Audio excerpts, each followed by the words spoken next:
Hello friends, welcome to Saturday recipes. அனைவருக்கும் விநாயகர் சதுர்த்தி நல்வாழ்த்துக்கள். Vinayagar Chaturthi special பிரசாத recipe சீரீஸ்ல இன்னைக்கு நம்ம ரெண்டாவதா பார்க்க போற பிரசாத ரெசிபி பூரண கொலக்கட்டை. விநாயகருக்கு கொலக்கட்டைனா ரொம்ப பிடிக்கும், அதுலயும் பூரண கொலக்கட்டை இல்லாமையா?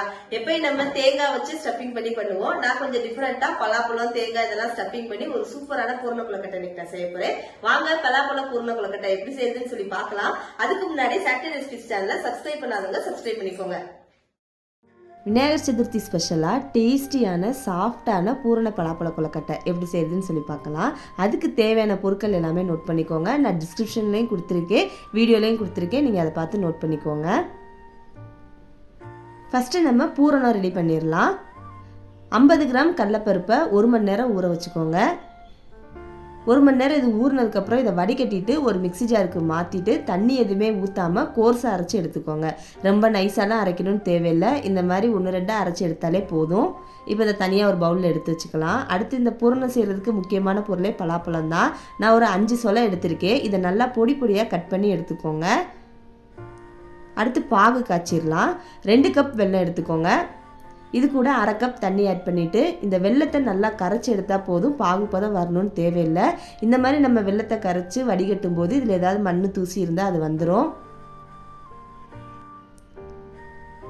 இப்போ இந்த வெள்ளெல்லாம் கரைஞ்சி நல்லா கொதிச்சு வந்துருச்சு. அடுப்பை ஆஃப் பண்ணிவிட்டு நீங்கள் எந்த பாத்திரத்தில் பூரணம் செய்ய போகிறீங்களோ அதில் வெல்லத்தை வடிகட்டி எடுத்துக்கோங்க.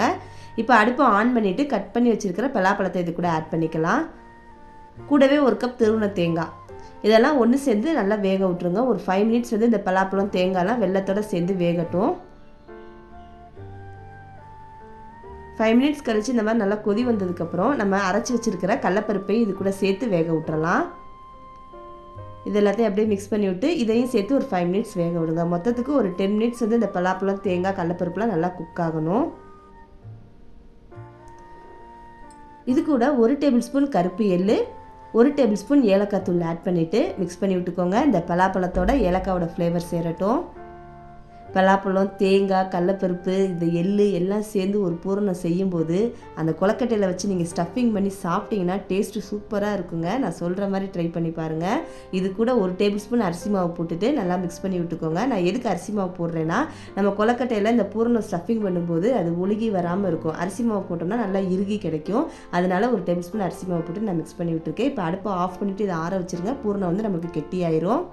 இப்போ நம்ம கொலக்கட்டைக்கு மாவு ரெடி பண்ணிடலாம். கடாயில் 50 ml நெய் ஊற்றிட்டு சூடானதும் 1/2 டேபிள் ஸ்பூன் கருப்பியல் போட்டு பொரிய விட்டுட்டு பொடி பொடியாக கட் பண்ண தேங்காய் 50 கிராம் போட்டு நல்லா அந்த நெய்யில் தேங்காவை ரோஸ்ட் பண்ணி எடுத்துக்கோங்க. தேங்காவோட கலர் மாறுற அளவுக்கு ரோஸ்ட் பண்ணிக்கலாம். இப்போ இது கூட நான் 1/2 கப் தண்ணி ஆட் பண்ணுறேன். 2 கப் கொலக்கட்டை மாவுக்கு 1/2 கப் தண்ணி ஆட் பண்ணிக்கோங்க. கூடவே ரெசிபி தேவையான உப்பு ஆட் பண்ணிவிட்டு இதை நல்லா மிக்ஸ் பண்ணி விட்டு கொதி வரணும்னு தேவை கிடையாது, லைட்டாக தண்ணி சூடானாலே போதும். இது கூட 2 கப் கொலக்கட்டை மாவும் சேர்த்துட்டு இந்த தண்ணியோட இந்த மாவை நல்லா மிக்ஸ் பண்ணி விட்டுக்கோங்க. இப்போ அடுப்பை ஆஃப் பண்ணிவிட்டு இந்த மாவை அப்படியே ஒரு பவுலுக்கு மாற்றி எடுத்துக்கலாம். மாவு ஆறட்டும். நம்ம கை சூடு பொறுக்கிற அளவுக்கு ஆறுனா போதும். இப்போ இதை நல்லா பிசைஞ்சு எடுத்துக்கோங்க. அப்போ கொலக்கட்டை இன்னமும் நம்மளுக்கு சாஃப்டாக இருக்கும். இது ஒரு 5 மினிட்ஸ் ஊறட்டும். இந்த மாதிரி பிசைஞ்சு வச்சுட்டு 5 மினிட்ஸ் ஊற விட்டுருங்க. நம்ம ரெடி பண்ண பூரணமும் இப்போ திக்காக ரெடி ஆயிடுச்சு. இப்போ கொலக்கட்டை தட்டி எடுத்துடலாம். வாழை இலையில் எண்ணெய் தடவிட்டு கொஞ்சோண்டு கொலக்கட்டை மாவு எடுத்து வச்சு நல்லா ரவுண்ட் ஷேப்புக்கு தட்டிட்டு நம்ம ரெடி பண்ணி வச்சுருக்க பூரணத்தை 2 டேபிள் ஸ்பூன் எடுத்து வச்சுட்டு அப்படியே இலையை மடக்குங்க. இதை கையில் எடுத்துகிட்டு எல்லா பக்கமும் ப்ரெஸ் பண்ணி விட்டிங்கன்னா ஈஸியான மெத்தடில் பூரண கொலக்கட்டை ரெடி பண்ணிடலாம். நிறையா பேருக்கு இந்த பூரண கொலக்கட்டை ஸ்டஃபிங் பண்ணுறது கஷ்டமாக இருக்குன்னு சொல்லிட்டு செய்ய யோசிப்பீங்க. இந்த மாதிரி ஸ்டஃபிங் பண்ணி பாருங்கள், ரொம்பவே ஈஸியாக இருக்கும். பாருங்கள், நான் எல்லா மாவையும் இதே மாதிரி கொலக்கட்டை பண்ணி எடுத்துகிட்டு இப்போ இதை வேக வச்சிடலாம். இட்லி பாத்திரத்தில் அடியில் தண்ணி ஊற்றிட்டு மேலே தட்டு வச்சு எண்ணெய் தடவிக்கோங்க. இப்போ நம்ம செஞ்சு வச்சுருக்கிற கொலக்கட்டை இதில் ஒன்று ஒன்றா வச்சிடலாம். மூடி போட்டு ஒரு 10 நிமிஷம் வேக விடுங்க. கொலக்கட்டை நல்லா குக் ஆயிரும். 10 நிமிஷம் கழித்து நான் ஓப்பன் பண்ணுறேன்.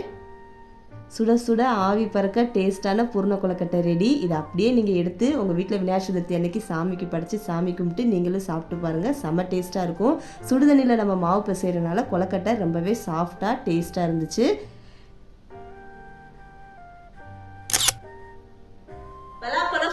கொழுக்கட்டை எப்படி செய்யுதுன்னு சொல்லி பாத்தீங்களா? தேங்காவோட இந்த பலாப்பழத்துல நெய்யில வறுத்து செய்யும் போது அதோட டேஸ்ட் சூப்பரா இருக்கும். நீங்களும் விநாயகர் சதுர்த்திக்கு விநாயகருக்கு பலாப்பழ பூர்ண கொழுக்கட்டை பிரசாதமா செஞ்சுட்டு எப்படி இருந்ததுன்னு சொல்லி எனக்கு கமெண்ட்ல சொல்லுங்க. நம்மளோட சாட்டர்டே ரெசிபி சேனலை சப்ஸ்கிரைப் பண்ணிக்கோங்க. நம்ம வீடியோஸ் எல்லாம் ஷேர் பண்ணுங்க, லைக் பண்ணுங்க, இன்ஸ்டா பேஜை ஃபாலோ பண்ணிக்கோங்க. தேங்க்ஸ் ஃபார் வாட்சிங்.